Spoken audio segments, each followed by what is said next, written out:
बत करेला सबके दिल से प्रणाम कि लोग ऐसे ही प्यार और आशीर्वाद खेसरिया पर बनौले रही। आज एगो गाना रिलीज भइल बा हमार, जौना गाना के नाम बा बाबजी फिल्म के गाना हऊ कि मकई के रोटिया पर आजा बन के मछरिया हो।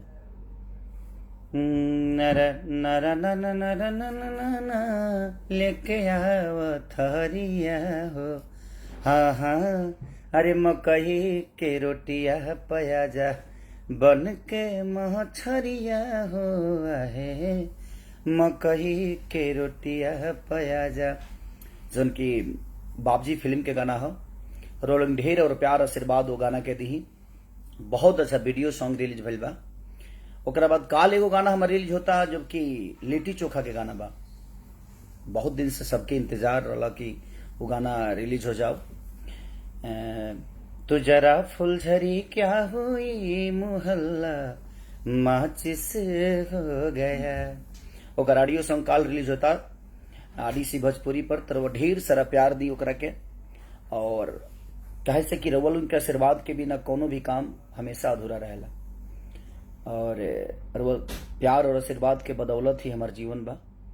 और जनता रूपी श्रोता जन भगवान रूपी श्रोता जनता जे भी बा, सबके दिल से प्रणाम बा कि रोलोगिन हर मुसीबत में रउआ सब खड़ा रहिले और रउआ सबके दम पर हम हर चीज करत रहिले।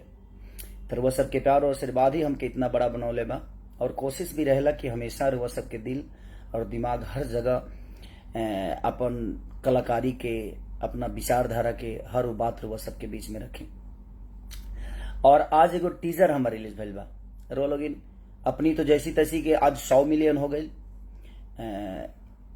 तो हम सोचनी है कि रोलोगिन के 100 मिलियन के बाद एगो और गाना बम दी, और शायद बम ना बारूद बा, बारूद। जना गाना के लिखले बड़े विशाल जी, जो उनकी बक्सर करही के उनकर घर है। और का कमाल के गाना वो भाई लिखले बा हमार। और दिल से प्रणाम बा विशाल, ऐसे ही आगे बढ़त रहा। दुआ रही ईश्वर से, माँ शारदे से की तरह कलम में ऐसे ही जादू माई देत रहस। और तू ए दुनिया खाती, अपना भोजपुरी समाज खाती कुछ अच्छा चीज लिखत रहा। तो भोजपुरी जौन शब्द बा, हमनी के माटी हमनी के माई हो। माटी के जितना अच्छा हो सके वो सबके मनोरंजन आदमी करावे की कोशिश करेला। और आडीसी भोजपुरी पर काल जौन गाना होता हमार, तू जरा फुलझड़ी के हो मोहल्ला माचिस हो गया, ओकरो के ढेर सारा प्यार हुआ दी। जौन के लिट्टी चोखा के गाना है। और बनके मछरिया हमार गाना जो रिलीज भइल बा, वो लोग ओकरो के ढेर सारा मोहब्बत और प्यार देते रही सही, और आशीर्वाद बनौले रही हर जगह हर समय। कमाल के वीडियो बाबू हमने के लखनऊ में शूट के लड़नी जा। और सारेगामा, जबकि जब भी वीडियो सारेगामा के आवेला तो वो लोग इन्हें सही प्यार और आशीर्वाद दिले। और कमाल के शूट भइल बा। मने हमरा लागत कि अपनी तो जैसी तैसी से। और जौन एगो और हमार गाना रिलीज भइल सारेगामा भोजपुरी पर, परदेसिया, उससे बहुत ऊपर के शूटिंग के लिए बनी जा। जौना में आकांक्षा दुबे जी, पाखी हेगड़े जी, दोनों आदमी बहुत अच्छा काम के लिए बनी लो। और बद्री झा जी हमारे कैमरामैन जो हैं, आपके बहुत अच्छे कैमरामैन हैं भाई है हमारे। तो दिल से प्रणाम है सबको, पूरे टेक्नीशियन ग्रुप को दिल से प्रणाम कि इतना अच्छा काम करने के लिए। और नाच के मलकिनी, वो सिनेमा के नाम है, सिनेमा सॉरी वो टीजर के नाम है, और वो एल्बम के नाम है नाच के मलकिनी, जो उनकी सारेगामा हम भोजपुरी पर रिलीज होके वाला बा 21 तारीख के सोमवार के। बारूद टेलर और वो लोग इन्हें भी तो देखी ले लो खब जे झलक का बवे, तो सिनेमा का हो सकेला उनके अंदाजा लग गई। पहली बार हम ओपन बॉडी में काम के लिए बनी। ये गाना में कपड़ा नहीं की पहन ले, खाली पैंट पहन ले बनी, ऊपर से कुछ नहीं की पहन ले। और महेश जी जो कि हमारे कैमरामैन बहुत अच्छा हमें दिखाई भी हैं। तो महेश भाई दिल से शुक्रिया अदा, पूरे टेक्नीशियन। और लकी जो डांस मास्टर हैं हमारे, वो लकी जी ने बहुत अच्छा काम किया है। बद्री झा जो सारेगामा के हमारे काम जो भी होता है भोजपुरी के सारा काम बद्री जी देखते हैं। तो दिल से प्रणाम है सबको तो बन के मछरिया हो मकई के रोटिया पाजा, देहाती शब्द जेंगा हमार गाना एगो रहे मेहंदी लगा के रखना में सरसों के सगिया, उसी तरह ये गाना है। बहुत अच्छा सुंदर गाना है जिसका वीडियो रिलीज आज हुआ है। बाबजी सिनेमा का ये गाना है, हम और काजल जी किए हैं इस गाने को। तो आप लोग ढेर सारा प्यार और मोहब्बत दीजिए।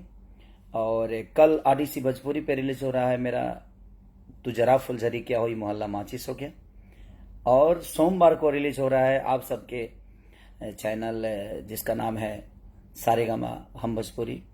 तो उस पे भी जो टीजर आज छूटा है, बारूद है बाबू हाथ लगाओगे तो जल जाओगे तो बहुत अच्छा गाना है, बहुत अच्छा। और विशाल बहुत अच्छा लिखले बड़े, आर्या शर्मा एक म्यूजिक दिले बड़े।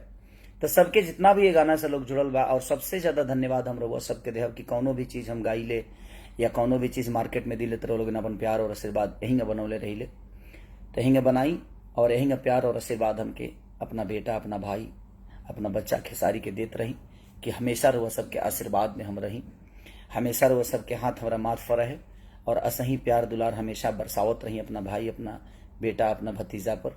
तो दिल से प्रणाम जे भी लाइव में जुड़ल बा, सबके दिल से प्रणाम कि ऐसा ही प्यार और आशीर्वाद लोगिन खेसरिया पर बनौले रही। Love you.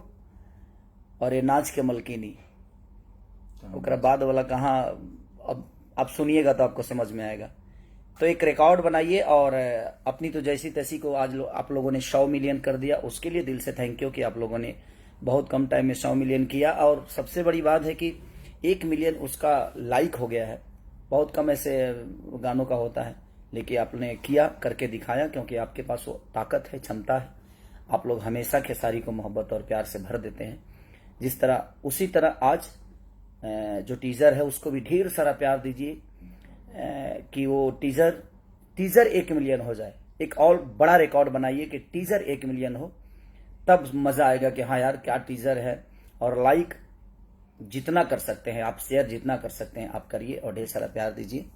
तो बनके मछरिया और तू जरा फुलझरी क्या हुई मोहल्ला माचिस हो गया, जो कि मेरे लिट्टी चोखा पराग पाटिल, प्रदीप भैया, हमारे म्यूजिक डायरेक्टर ओम झा जी हैं, लिरिक्स राइटर यादवराज जी हैं, हमने गाया है उसको, हमारी बिटिया रानी ही गाई हैं, हमारे प्रदीप भैया की बिटिया रानी ने उस गाने को गाया है। तो आप ढेर सारा प्यार दीजिए। स्वाति आपको ढेर सारी शुभकामना, दिल से प्रणाम सबको।